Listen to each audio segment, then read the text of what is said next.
I would think if someone wants to do particularly well with using setters and sales team and even an agency, the power play is getting everyone to work together. And where I've seen exceptional results, particularly in the last 12 months, is where you can get both sides of the conversation working really well. So you go, all right, my marketing agency, what do I want from them? The right intent. I want them generating leads with the right intent.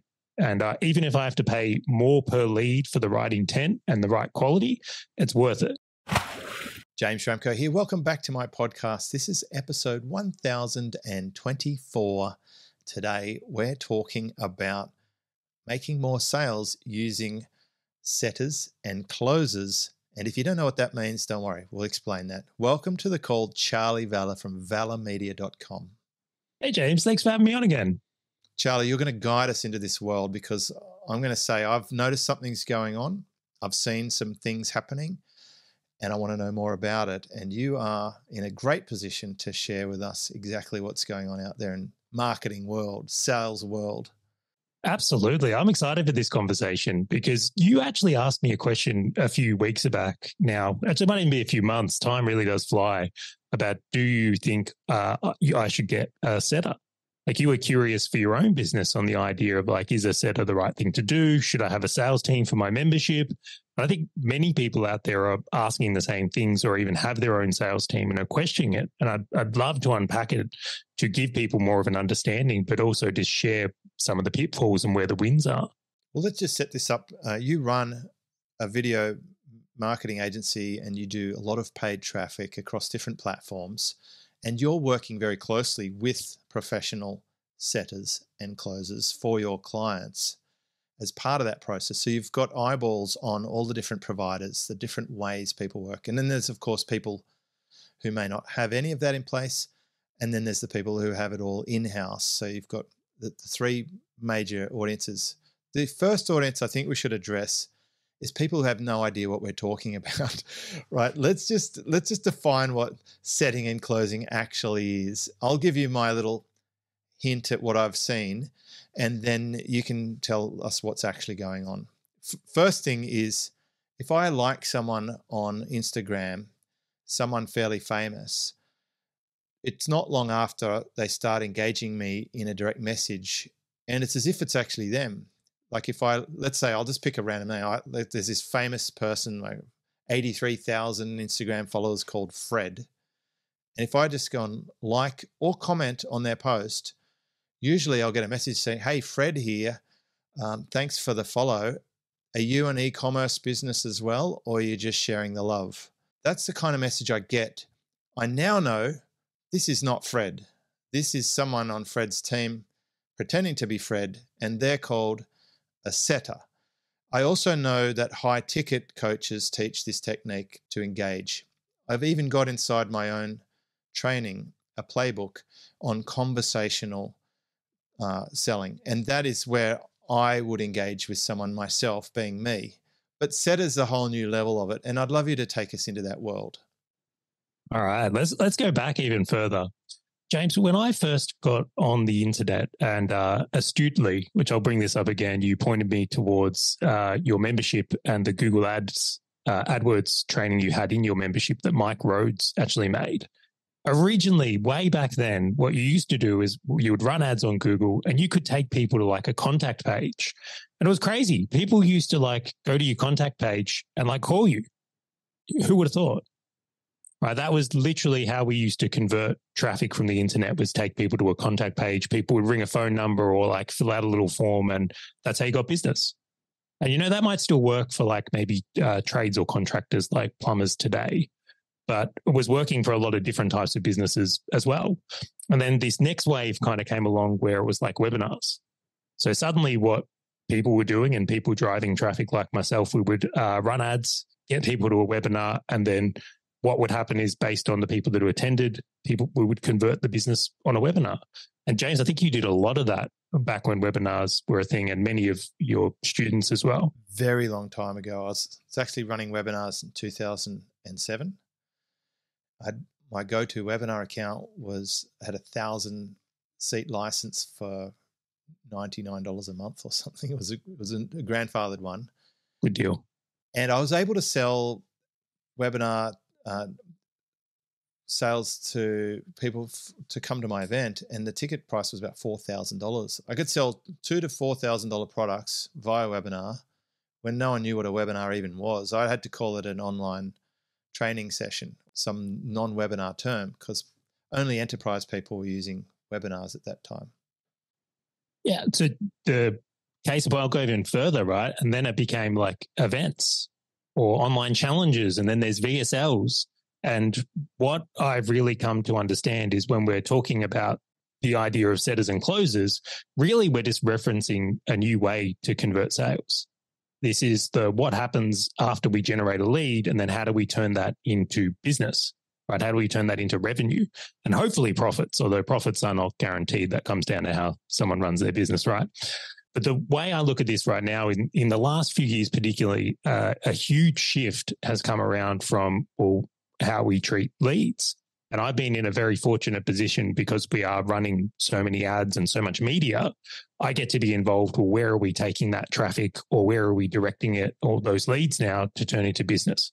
And setters and closers, which you've astutely kind of recognized, is a category of two people. There's someone that once the lead is generated, their job is to set the sales call, which is why they're called setters. And they do that via, maybe it's direct messaging, as you've looked at here. Maybe it's calling them as an outbound, a kind of inbound lead, which I'll come into a little bit later on if we get to that in the conversation. Or maybe they do that within a Facebook group, is really common as well. Oh, yeah, I've seen the Facebook group thing. Yeah, and like I think for anyone that's in Facebook land, you might see people say, oh, I've just made this guide of how to get 30 clients. Would you like a copy? Comment below. And when people do that and they say, yeah, I want a copy, it would be a setter that engages with you in that conversation to then book you into a sales call. So they comment and then a setter starts sending them a direct message. Correct. And one of the things I kind of prefer about that method, just quickly here, is that rather than it being like a fake thread, right? So on Instagram, we've got a lot of, feels a bit mischievous to me. You just know it's not the person. I know it's not the person when I know the person and they're treating me like a stranger. As much as I acknowledge that can work and does work for people, I also think it is an interesting way to have trust broken early on in a sales conversation, and that potentially may not be what someone's there for. Well, it seems like it's kind of mainstream, wouldn't you say? This also, between the webinars and where we're at now, there was the chatbot thing. Oh, that was a good one as well. See, for 7 or 8 years ago, when I had the SEO business, we put live chat, and I would actually, when I was at my computer, which was a lot more than I am now, I would actually chat with people. And I used to sell for a living, if you go back to when I actually had a job, and I was good at it. I can sell, but I've built my business around me not having to be on the phone or me not having to man a computer live. So I handed that over to the team. And then after a while, what we realized when we compared the live chat conversion rate to the help desk conversion rate, the help desk conversion rate was just as good, because the person who handles the live chat has to be able to sell and they have to know the answers, or else it's dead. That was because it was in real time. If you go async, which is where a lot of this DM stuff's happening, it's asynchronous communication, just like the support tickets were, now you can take your time to actually answer it accurately or think what the next chess move is.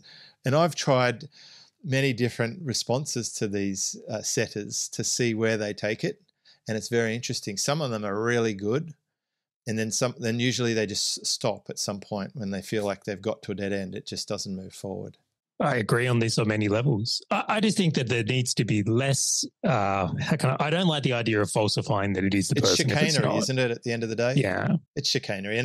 But here's the thing, this is what's bothered me. And I don't know if it's just my values or not, but there are smiling coaches out there talking about this and teaching it on a mass level as if it's totally fine. And then sometimes when I'm troubled by this, I go and speak to someone else like Dean Jackson. And we were talking about this with automated emails, because he would send out an email that looks like it's from him. It would say personal, but it's not sent by him right then and there. It was a machine that sent it. And I'd say, how can you send a personal email that's not actually you sending a one-to-one email in real time? And he said, I'm okay with it as long as if the machine is doing what I would want to do manually, but it's just making sure that it goes out and it's more leveraged. And I guess to some extent, I use autoresponders. For example, if someone joins my membership and then they stop showing up, my machine will send them a message that asks them if they're okay. And it will be sent from me and the reply will come to me. But I've asked the machine to automatically do that based on the days they don't show up.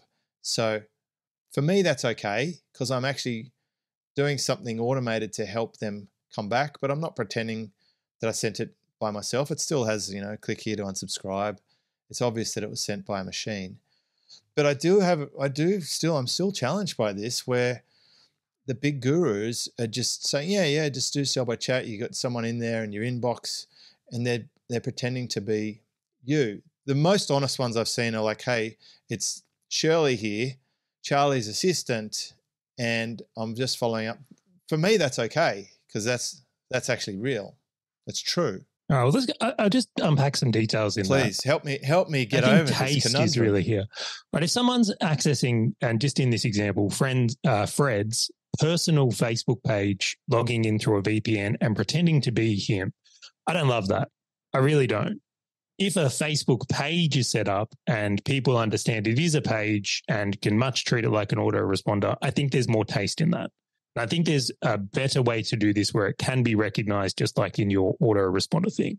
So I'd even go as far to say that if you are going to go into this realm, you very much need to know where you stand personally on these things because this is opinion-based. There's no right or wrong. My suggestion is that if you are having someone like pretend to be you and falsifying it, number one, that's against the term of service on these platforms. And if you do get found out to be doing that, you could actually lose your personal profile. And then number two is that's actually like a way to break, as I mentioned, kind of break trust early. So I would suggest that you may actually end up being worse off from a conversion point if you try and do that ongoingly.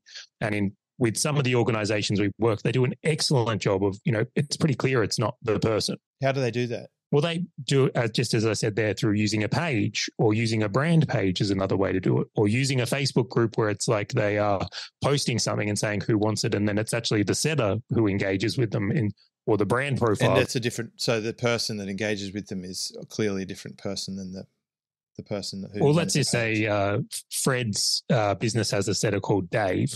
And Fred and Dave, they get along pretty well as well in this example. Why not? But Dave is just going to contact that person directly or use the business page in that way to be a bit more authentic. And I do think authenticity matters here. Like I would struggle to do business with businesses that break trust. So I think that's a really important part. I'm going to say for me, it's absolutely everything. And hopefully this will continue to come across. So it's always has been, always is, and always will be.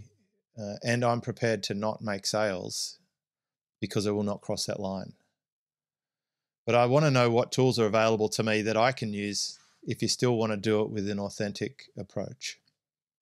Absolutely. So let's go further into that. And maybe we'll just put that as like red flag number one is like if you are going to go into the world of using a setter to help enhance sales in your business, maybe I'd avoid that. Actually, I'd flat out say just try and avoid that stuff. I don't think it ever ends well. This is where people lose profiles and get bans and all the rest of it. The second portion of that is like if you are using ads to generate leads in general, like you are getting name, email, and phone number, a way you may actually want to set a sales call might come through calling them, or it might come through using SMS or email in a different way. It doesn't just have to be done through a direct DM. Now, that is certainly one of the methods, but I think a lot of people leave money on the table when, in the cases I've seen, is that if you're getting these details, there's other ways to do it, which isn't centric on one platform. And again, I know you would resonate with this, James, and own the race course. I'm pretty sure it's like burned into my just my way of being. But I would feel pretty nervous right now. Let's say you had a business, you've got a heap of setters working for you, generating a heap of leads, and the only way you've got to connect with them is based on a chat platform where you're kind of dancing the grey line on what is ethical in how you connect with people. If that goes, like, so does your business. Where I would think, so nurturing via email, nurturing via outbound call, or calling people that have, wanting to be called inbound when I say that. Well, if we go back a step, and sorry, I didn't mean to cut you off there. Just on that thing, when you said that people say, hey, I've just put together this report. If you want it, just type this word below the post. you said before, sometimes the setter will directly contact. I've seen other people have the setter paste a link to a page that has an opt-in, and now they're collecting the next level of details, email address or whatever. So they still have to opt in. It's like they have to opt in twice. They put the word, then they have to get sent to a page that's got an opt-in. Or maybe the page has the thing and then a book a call thing underneath it. I know there's various ways people teach this, but it sounds like most of these paths are leading to a sales phone call. But are there some cases where it can be sold with just the messaging? So price point becomes the interesting one here. So I really do think this is quite fascinating. I'll just share a little bit more here. Please, I'll just let you talk. The industries I see that are predominantly using setting and sales teams are going to be like what you would call high ticket.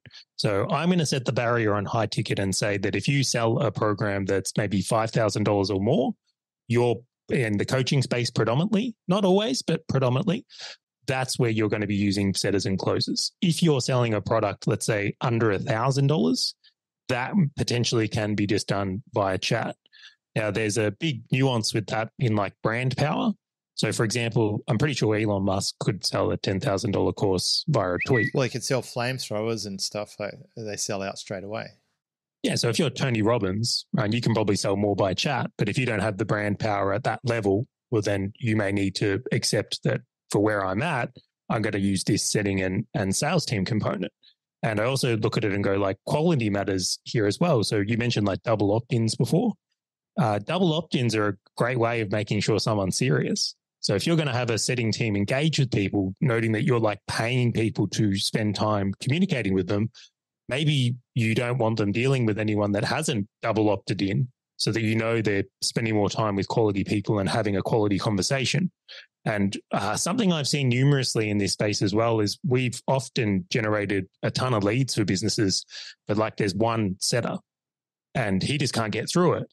There's too many leads and he's trying to message people. So what does he do? A terrible job is the answer. It's really thin. There's no depth of communication. He prejudges. He makes his own choices and he wings it compared to going through a reliable system with at the very minimum, you want two setters so you can split test, right? Because one will always be better than the other. I think John Murillo teaches this in Built to Sell, but I certainly noticed that when I had a sales team of 21 salespeople, there were some very good ones, some very bad ones, and then some in the middle. Well, this follows on from some of the conversation we had in our last podcast is like, I think there's even more to test, which is like the lead magnet you use to generate the lead. Of course. So the intent, the iPad lead magnet is going to get you people who want an iPad. Great example there. So let's say we've got two lead magnets. One is win a free iPad. Yeah. I love that example. The other one is that will double your business in 90 days, right? Which is a very generic offer. I'm not going to suggest that's the right offer. But it still presupposes that someone has a business. Exactly. And they want to grow is the other side of it. And they want to do it in the next 90 days is a really big part of that. So if you've got two lead magnets coming into a business and you look at that different level of intent and you've got this setter, well, different lead magnets produce different conversations with the setter. They're going to be more or less motivated to show up to a call or engage with someone. And then you've also got to look at volume that comes with that. Another example I'll just use quickly here is like, I think a lot of people in the coaching space like to market like offer improvement rather than problem. So one I come up against is like, become your best self in 90 days, where they're like trying to say like it's a health program, where it's like if they market towards the guy who's got problems, like he's just realized, hey, I'm 10 kilos overweight. Well, like the problem will tend to create a lead that is more motivated to take action than not. So even the intent and positioning of a lead magnet can hugely dictate what type of conversations a setter has, the likelihood of them communicating, and if they'll show up to a sales call or not. So there's all these layers to it that can make it more or less work for someone, which is why I think for many that go this path, it can be very difficult for them to find success with it. Yeah, it's such a good point about the offer. I mean, I was that person who needs to lose 10 kilograms. And Zach said to me when we went for a surf, because we walk into the surf, like we do a long walk, several kilometers, and the wetsuit's rolled down to your waists because otherwise you get too hot. He said, man, you could have like a 6-pack by the Maldives. So that was a positive prompt. Well, I don't know. Did it presuppose you might go to the Maldives without a six pack? Maybe there's a bit of negativity in there. Well, definitely. I imagine. Well, there was enough time, and I think that's something I would like. But as I got further into the process of doing my DEXA scan and them telling me that I've got 27 kilograms of fat on me, and then it's got an age measurement, like your biological age versus your chronological age. For me, that was the most compelling thing. Since I've pulled about 8.5 kilograms down so far, it's reduced my biological age by about 3 years. Now, what that means to me is more significant now. If Zach had said, if you work on yourself for just a couple of months, you could actually live an extra 3 years. That's 1,000 surfs. You could surf an extra 1,000 times in your lifetime if you just change what you're doing a little bit. That could have also been an angle. So they're completely opposite ends of the spectrum, but it is fascinating how many different approaches you might take with the same prospect. So it is definitely worth trying. I think we both agree on that. You should try different offers and ideally not have a single point sensitivity with your setter. You'd like to have a bit of bandwidth.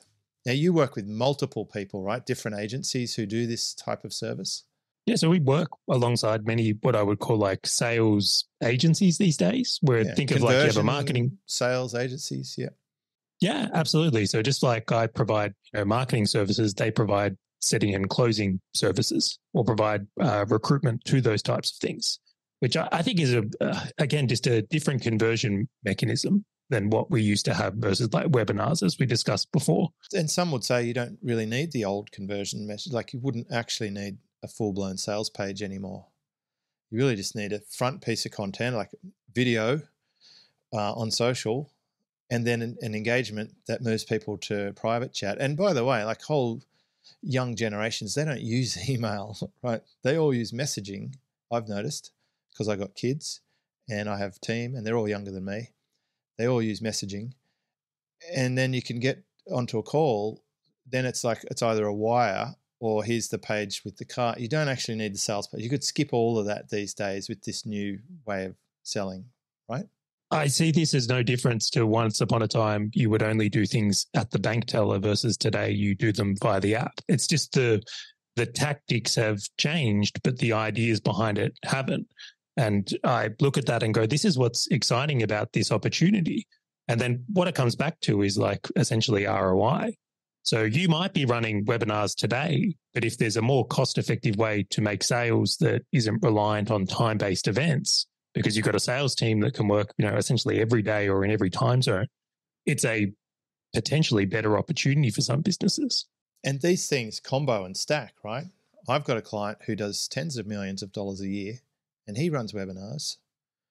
But if people book the webinar, they put their phone number and then they send a confirmation email that people have to reply to confirm they're coming to the webinar. And if they don't come to the webinar, their salespeople call them before the webinar. But if they don't reply, they call them on the phone. That is like a conversion booster that is responsible for a significant uptake in sales and attendance. Well, now you're seeing like where the art in this is, James. So you might be someone that's already got a business that's generating leads and maybe you're doing a webinar once a month. It's like what could potentially happen if you plugged in a setting and sales team on the back of that for all the leads you've generated from the webinar that didn't attend, and you've got the opportunity to do that, or the ones that did attend and didn't convert, or maybe you want to move them across into different things. And I just think this is a huge opportunity, and like strategically, some of our clients are actually kind of like layering up these right now. Like I've got a client right now that is doing like a big challenge, like time-based event. But I know firsthand that after it, when they've got this database, they're going to put their setters and closers into taking them to another event, or they'll send them to a VSL to watch to be able to do it. Like you can utilize these setters and closers in very interesting ways, combo it up with your marketing agency, and then suddenly you've got a lot of strategic plays you can actually do here, which is exciting. Here's a couple of things.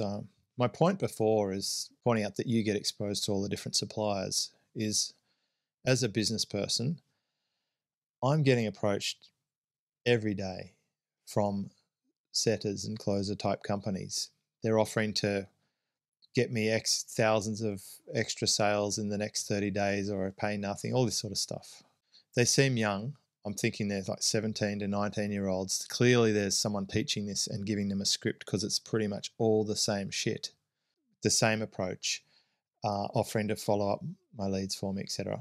And then I've got my own team who I can actually train them to at least start a conversation and not pretend to be me, because I'm okay with that. Because that's like, if Instagram had a feature that I could tick that automatically responds to people. Like I followed a lady the other day.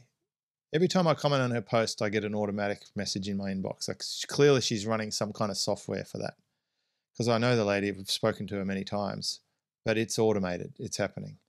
So you're in a position where you would actually know if they're any good or not because you've seen them perform or not with the clients. So it might be more sensible for someone just to come to a traffic and conversion agency like yourself and say, Charley, I've got this offer. I've got a webinar. I've got a VSL. I've got a podcast or a YouTube channel.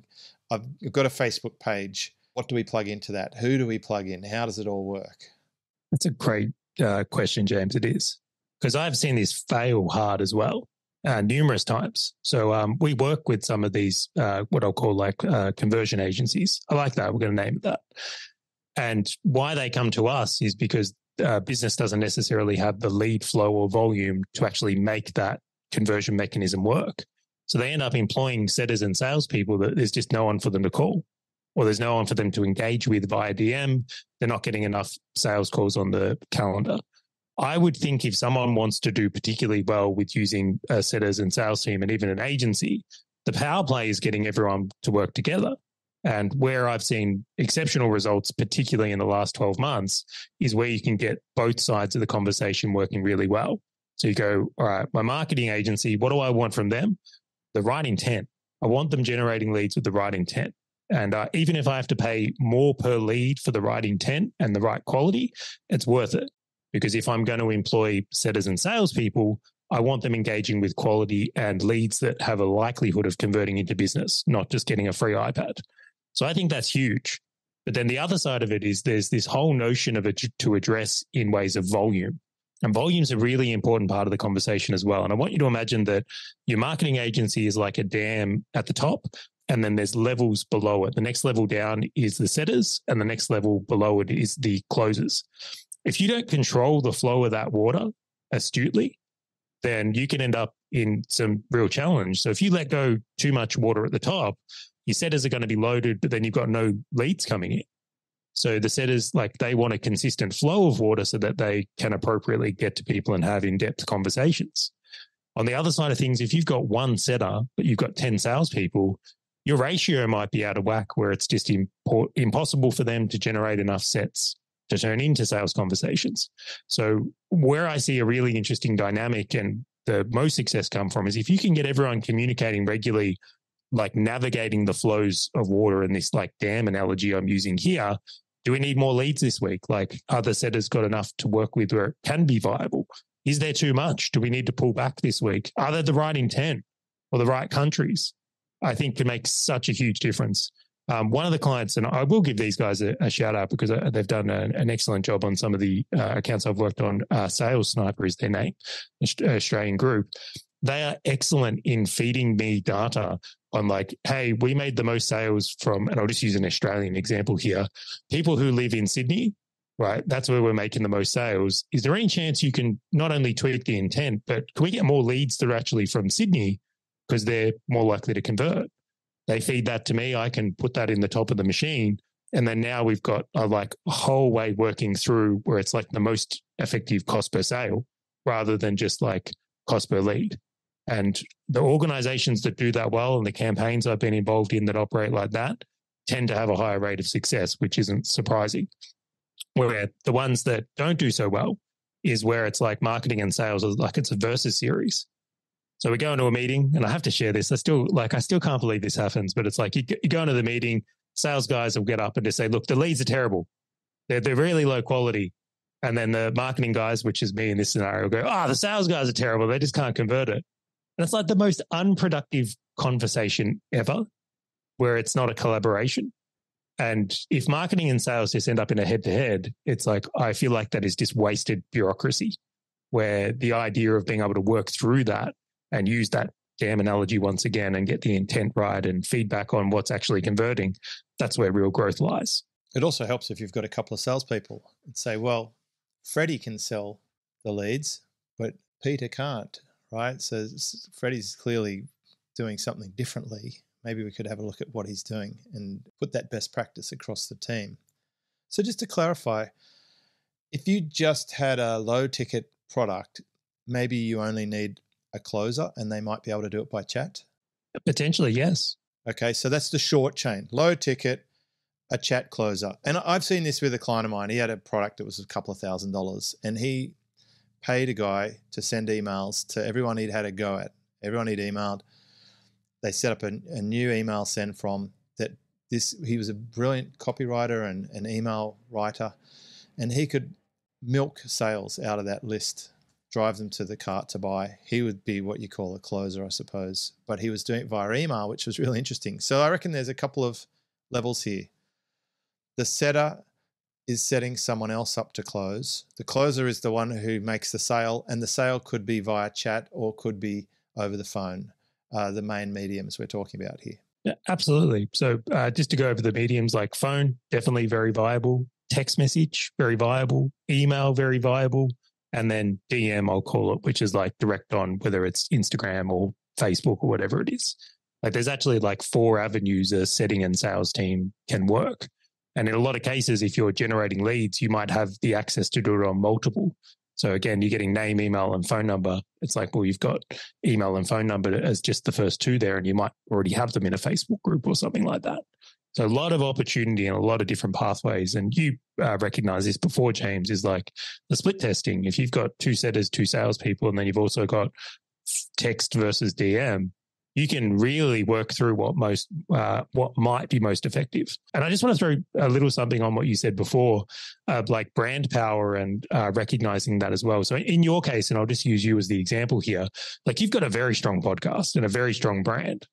So I would make the idea that if you were talking to leads that are on your email list and listen to your podcast, well, you could probably just have a closer because your brand is doing a lot of the heavy lifting here. It's proven. I have often people ask me a question. I've got an Ask James click button on my product page and on my sales page, my offer page, for people who aren't quite sure. If they send me an email, I'll ask them more about where they're at, what they're up to, and then I'll usually give them an example or point to some similar scenario that like them, a case study, and then they'll purchase. And I usually wouldn't have to be on the phone. And sometimes they'll ask if they could just speak to me for a few minutes because they just want to check. And I say, fine. I send them my mobile number. I talk to them. And 10 or 15 minutes later, they're like, yep, I'm on board. So I've experienced how good the conversions can be with the phone and with the email. Now I'm looking at the bit between the marketing I'm putting out and setting up that conversation. I feel like for me, that's probably someone in my team initiating conversations with people, or me actually in my marketing, putting some kind of a prompt or call to action, which I've never really done effectively, not for at least 10 years. I did it on my blog post when people, when blog comments were a thing, and I comment below for a chance to win a hoodie or something, and I'd get a couple of 100 comments. Those comment days on blogs are gone, right? It's all in the social media. But I take your point.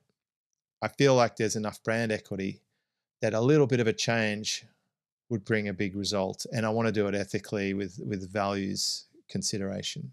Perfect example. So for someone like you, that's the way they can play it. Now, there are a lot of people out there in the, let's just say, the education industry don't have a podcast as strong as yours. Yeah, I want to pick a different example. I want to say, let's say I have a $10,000 product and I'm happy to pay for ads. How does it all work? I know the old sort of setup. You used to pay a retainer and a bit of ad spend or something, maybe for the ads, and maybe pay per lead. They're the 2 main models I've seen. But how do you pay a closer or a setter? Is it going to be a fixed fee? Do you put them on retainer and manage them? Like there must be different arrangements. Let's go there. So again, This is the non-branded approach. Yep. $10,000 product started last week, wants to get going.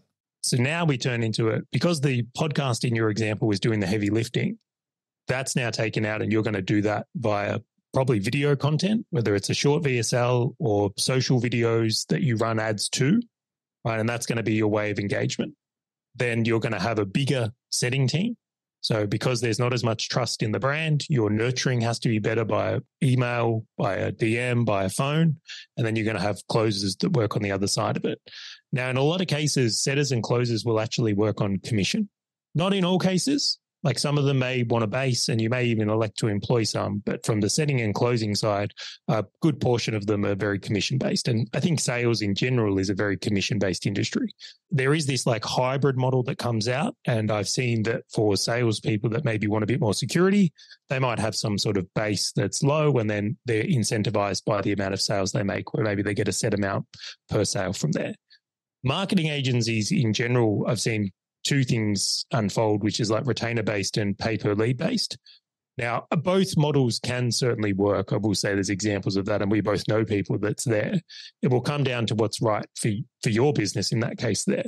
So personally, I look at the pay-per-lead model and think the fantastic thing about it is the incentives. The downside about it is that it can become very unbalanced and actually have those agencies be a little bit flaky at times, because they'll just run to wherever the best opportunity is, where it's not necessarily aligned in the same way, which I think is a risk in that model in itself. Then you've also got the retainer-based model, which I think at least you know your set cost there, which is great, and you can scale your ad spend, which I think gives you a different view. I think that's going to come down largely on like what would be right for the business and fits their pricing model as well. The one thing I would just go a little bit more deeply into with like marketing agencies, which I think is particularly interesting here, is that if you get a marketing agency, what you really wanted to find is someone that has the experience getting wins for you in a similar model. I think that's the holy grail. I think less about whether they charge a retainer or per lead. You want to find someone that's already winning with similar businesses to yours. So they're not doing a lot of the guessing and working out on your account. They're applying models that actually they know work for similar businesses. What about when they say, oh, we have privacy, we can't let you talk to our other clients? I've heard this one before. Oh, I got to say that's we haven't done this before. We don't want you to know that. So just on the commission thing, I mean, this is how I operated for many years. I was on a base salary and then got paid on my performance. Most people who are good at what they do will be okay with performance-based deals. I still do performance-based deals as part of my income with my revenue share, royalty type deals, because I know I can back it with my own performance. So that's good. And of course, when you have reward systems, people will work the reward system. One thing that I encountered occasionally is a salesperson might bend the truth a little or stretch things or take a deal, even if it was going to end up being a refund or a bad fit client, because they would get paid and they didn't really care at the end of the day. Have you seen a way they can control the quality of this? Do they get audited, or are the calls or messages reviewed? Yeah, so there's clawbacks is something I commonly see is the way of handling that. And rightly so, because of course, it's reverse revenue. Well, selling the wrong person can be actually negative for a business, because if they end up being a refund, they've already paid for the cost of acquisition. It's not just the refund, it's the marketing costs, the sales commission, like everything that goes into it can have them end up in a worse position. It really, really can. It's always bad. It's always bad to take a wrong fit client knowingly, or to be hiding away from it and not taking responsibility for it. It's like my mentor used to say, an empty unit is better than a bad tenant. And I always love that, just because you get a bad tenant, they trash it, you got to fix it. It's just a lot of hassle. And a bad client will try and take you down in their irresponsibility as well. But don't let them in.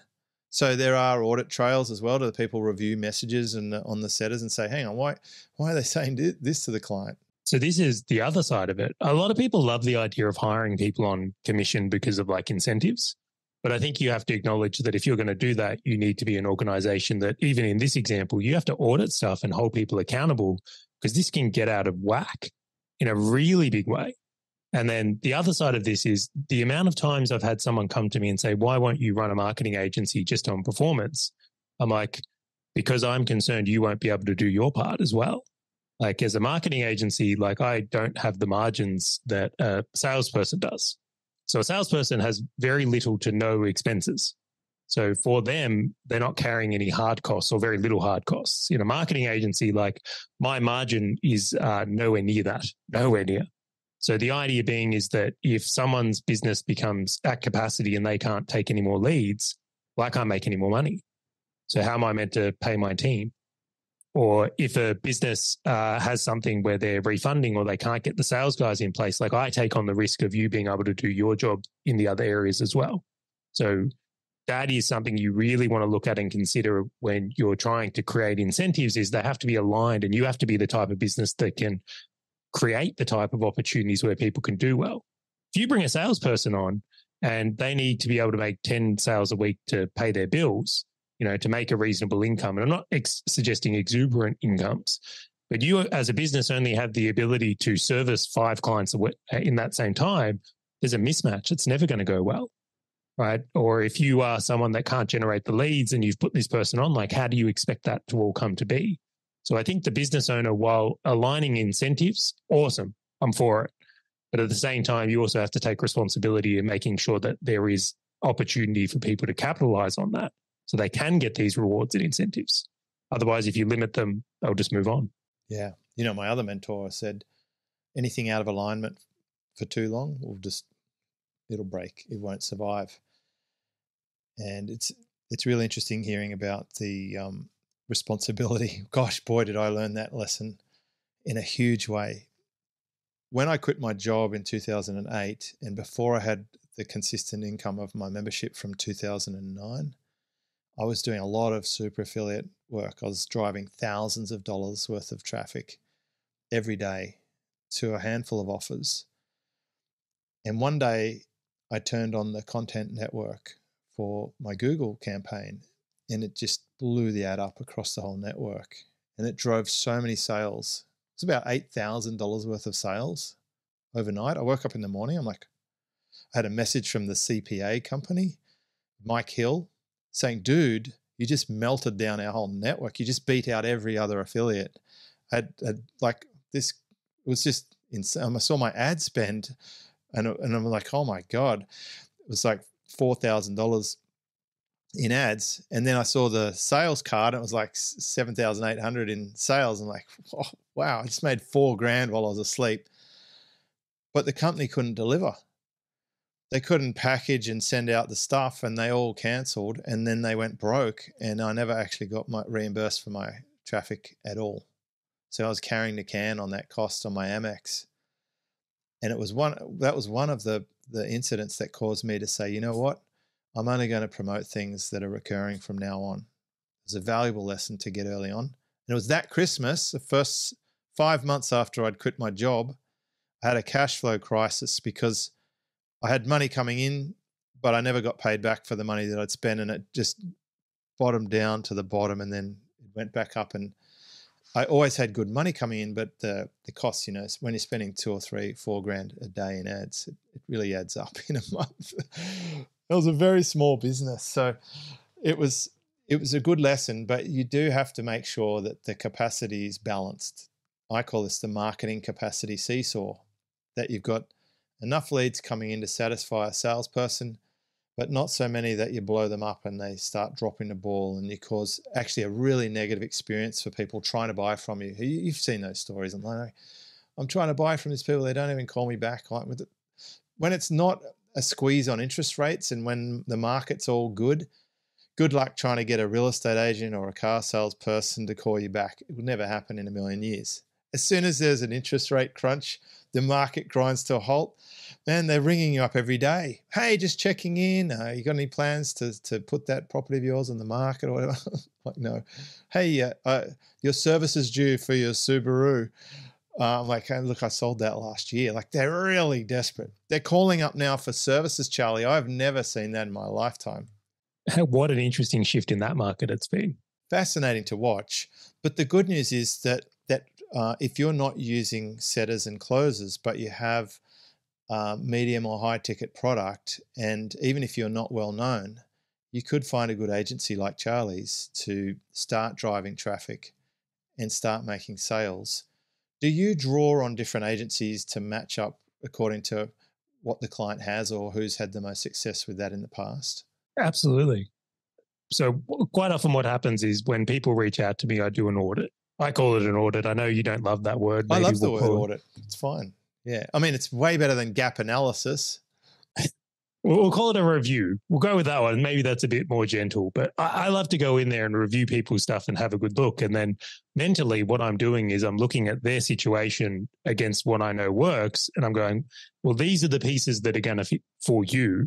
And then you want to make that plan so that they can be successful. Now, not in all cases is setters and closers right for them. And you would tell them that, right? I know you're that kind of guy. Yeah, you'd say, listen, not for you. Well, it's within my interest, right? It's like if I make a bad recommendation and someone takes it up on me, what's the chances of them becoming a long-term client? Incredibly low. And in fact, it's zero. Like the churn would be incredible on that. So it's self-serving for me to make good recommendations, but it's also in their interest and they can win in a big way. So I think doing a review or audit is a really great first step for people. And then having someone that's walked the path before go, well, this is where you can get out and where we're seeing results. Now, if that's a fit, fantastic. But I would encourage people to take that approach rather than like haphazardly going like trial and error. Like ads can be a very expensive place to go wrong. And there's a lot of variables. We've even mentioned this in the conversation about just how many different tests you could do in a mechanism like this. You want to be able to shortcut it as much as possible. What about, I mean, I'll touch on this. It's sort of the ugly side of things, but clearly you've got suppliers. I know even the platforms, they send you gifts, right? Is there any element of bias or do you get compromised by having deep relationships with established setter and closer companies that would cause you not to, to move someone to that instead of something else that they've brought along? Or do you just base it on what's going to get the client the result? Back to that point before, it's got to be client. I'll give an example. One of the clients I had, it's actually within their interest to build their own internal team. And the reason for it is they're in a niche where such specialized knowledge is required that they would struggle to get that if they were outsourcing their sales and setting to another organization. This is not within their interest. But if they knew that, they can start training people. And this is a health-related niche where the specialty knowledge is required. So the setters and closers they need are like people that have been dietitians. Right? Well, you're just not going to get that from other places. So that's a really good example of like where an internal team versus hiring an outsourced team could be very, very difficult. In the case of marketers, I had a moment of realization a few years back where I was probably too heavily invested in Facebook ads. And I realized how quickly you can lose that if you are even doing your best to obey the guidelines. Facebook can just change their mind at any point. Now, fortunately, even to the point of our conversations, had been well-trained in Google many years ago, and I'm a big fan of YouTube as it is. But I'm actually of the belief that good marketing principles apply to these platforms. You don't become platform dependent. You want to have a strategy that actually can span the platforms.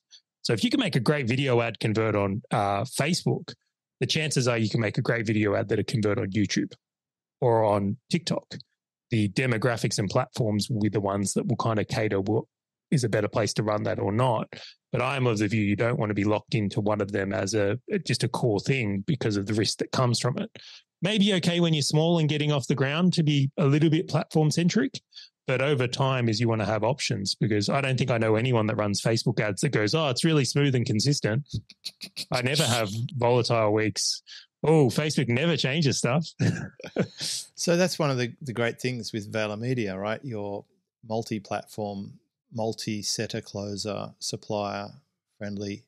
I do want to ask you about the video ad. Having a video ad that converts sounds very appealing. Can we talk about that on another episode? Yes, I think we should do a whole episode on it right now. High-performing video ads.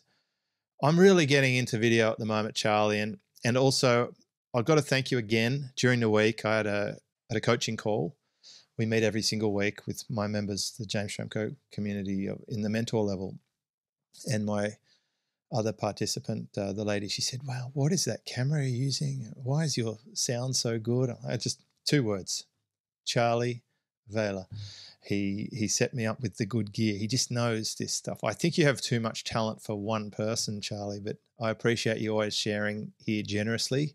Is there anything we need to wrap up on the setter close a topic. I'm just going to say from where we started at the beginning, I'm now much clearer on what they're actually doing, how they get rewarded for it, what kind of offer is most likely to work with it, what are some of the dangers to look out for.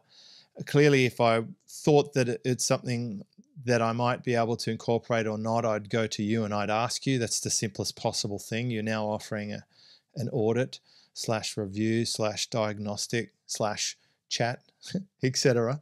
Get in touch, Charley, at valhermedia.com. We'll put a link in episode 1024 to Charley's resources. And from my perspective, I think my take home is I'm just going to ask my team to initiate some conversations, and I might think about strategic lead magnets based on what we talked about last time as well. It's already started, and I'm seeing results already. People do want to engage, believe it or not, when they follow you or they've whatever. If you're not heavily just driving ads and they're organic, they actually love a conversation. And I am noticing video is just taking over the whole world. So let's talk video. You got any final thoughts on the setters closers topic, Charley? I would. And the thing I would leave the audience with is please don't let a bad experience of someone doing setting and closing poorly put you off the idea that it might be a really good opportunity for you.